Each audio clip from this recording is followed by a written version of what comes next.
我今天要教大家做内建播放音乐哦，我是雅九哦。现在点右下角这个音效哦，点这个，然后点到这个录音，然后点上面这两个，记住哦，然后按确定，然后就看到一个新的，有没有？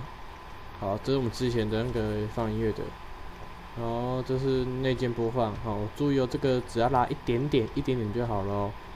就是这样，这样的话我们就可以在什么地方都可以用内建播放，就是这样。谢谢大家。